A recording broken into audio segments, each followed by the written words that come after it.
Cuando el templo cayó, la fe se mantuvo en pie. Fue la década de los 60, no la nuestra, sino la de ellos. La década en la que Roma gobernaba el mundo, cuando el nombre de César Nerón despertaba temor en cada corazón y cuando la tensión en Judea hervía como un fuego descuidado. Israel estaba inquieta.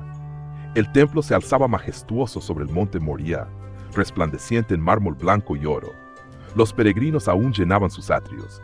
Los sacerdotes aún ofrecían sacrificios. Y sin embargo, bajo la superficie, todo estaba cambiando. El cristianismo se había extendido mucho más allá de Jerusalén. El mensaje de un Mesías crucificado y resucitado había echado raíces en lugares que los apóstoles apenas podían imaginar: Antioquía, Corinto, Filipos, Roma. Los gentiles abrazaban el evangelio con gozo. Llegaban sin el peso de la ley mosaica ni los siglos de tradición que moldeaban la identidad judía. Esa diferencia generaba fricción. Los creyentes judíos luchaban por entender cómo seguir a Jesús y al mismo tiempo permanecer fieles a su herencia. ¿Debían seguir celebrando las fiestas? ¿Debían circuncidar a sus hijos? ¿Podían comer con gentiles que no observaban las leyes alimentarias? Estas no eran preguntas teóricas. Dividían iglesias, separaban familias y ponían a prueba a los apóstoles. Pablo dedicó gran parte de su ministerio a responderlas, exhortando a las iglesias a aferrarse al evangelio de la gracia y a honrarse mutuamente en amor. Mientras tanto, la paciencia de Roma con los judíos se agotaba. Hubo revueltas de impuestos, levantamientos de celotes y movimientos nacionalistas en toda Judea. A mediados de los años 60 de Postustoso, la región era un polvorín. La persecución de Nerón contra los cristianos en Roma ya había comenzado, y los rumores de rebelión llegaban de regreso a Jerusalén. Los judíos veían a Roma como un opresor pagano. Roma veía a Judea como un problema que debía aplastarse. Atrapados entre ambos estaban los cristianos, especialmente los judíos cristianos, cuyas lealtades eran cuestionadas por los dos lados. Amaban a su nación, pero adoraban a un rey crucificado. Honraban el templo, pero sabían que se había ofrecido un sacrificio mayor. Entonces llegaron las palabras de Jesús, dichas décadas antes, pero aún resonando en la memoria. ¿Ves estos grandes edificios? No quedará piedra sobre piedra que no sea derribada. Marcos 3:2. Cuando lo dijo, muchos tuvieron dificultad para creerle. El templo era el orgullo de la nación, el signo visible de la presencia del pacto de Dios. Imaginarlo destruido era impensable, pero Jesús no habló en vano. Advirtió sobre el juicio que vendría, sobre guerras y desolación, sobre el fin de una era. Para los judíos incrédulos, esa profecía era ofensiva. Para los fieles, era aleccionadora. Para los cristianos judíos, que amaban a Jesús pero aún adoraban en medio de los rituales del templo, debió ser inquietante. ¿Qué significaría si el templo caía?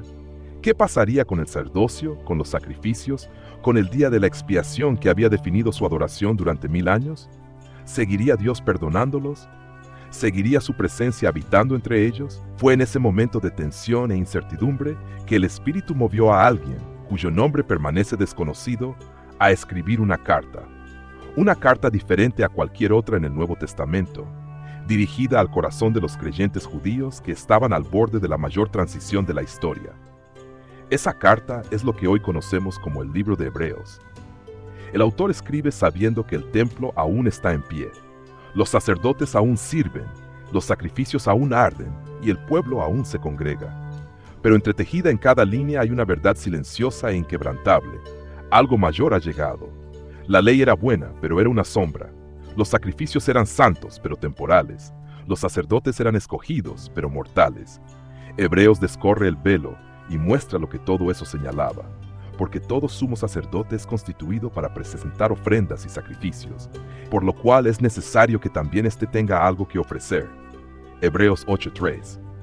Él, por cuanto permanece para siempre, tiene un sacerdocio inmutable, por lo cual Él también es poderoso para salvar para siempre a los que por medio de Él se acercan a Dios, puesto que vive perpetuamente para interceder por ellos.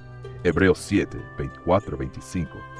El mensaje del autor no pudo llegar en mejor momento. El Espíritu estaba preparando los corazones para lo que pronto sucedería.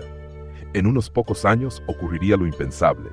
Roma rodearía Jerusalén, el templo ardería, el sacerdocio terminaría. El antiguo pacto, una vez resplandeciente en gloria, cerraría su último capítulo en fuego y ceniza. Pero aquellos que habían escuchado las palabras de Hebreos, los que habían anclado su fe no en el santuario terrenal sino en el celestial, entenderían, llorarían, pero no se perderían. Su sumo sacerdote no estaba en Jerusalén, estaba en el cielo. Nunca moriría, nunca necesitaría ser reemplazado y nunca fallaría en su intercesión. Imagina el consuelo de esa verdad. Cuando lo familiar desapareció, lo eterno permaneció. Cuando el altar quedó en silencio, la gracia siguió hablando. Cuando el humo se disipó de las ruinas, la fe seguía firme. Lo que la destrucción del templo quitó de la tierra, Hebreos ya lo había establecido en el corazón. El pacto no se había roto, se había cumplido. Los sacrificios no se habían perdido, se habían completado en Jesús. El sacerdocio no había terminado, se había perfeccionado para siempre. Esa verdad aún nos sostiene hoy. Puede que no enfrentemos la pérdida de un templo, pero todos sabemos lo que significa ver algo sólido derrumbarse.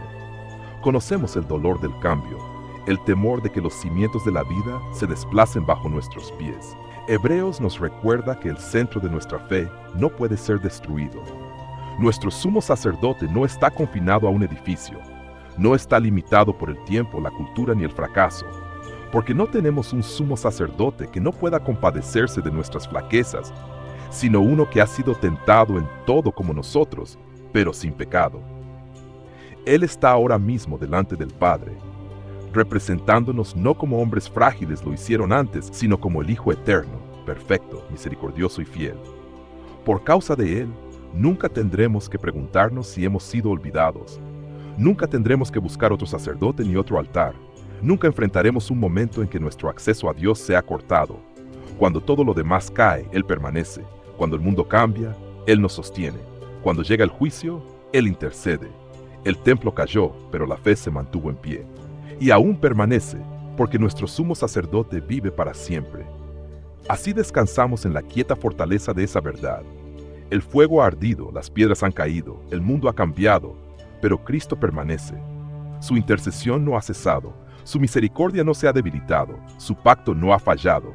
En cada época, en cada ruina, su presencia sigue siendo nuestro santuario. Él es suficiente, siempre lo será. Tómate un momento para dejar que esa verdad repose en tu corazón. ¿Dónde ha caído algo en tu vida? ¿Y qué significaría recordar que Cristo sigue en pie por ti? Si esta reflexión habla a tu corazón, comparte tu pensamiento en los comentarios. Tus palabras pueden ser el recordatorio que alguien más necesita hoy.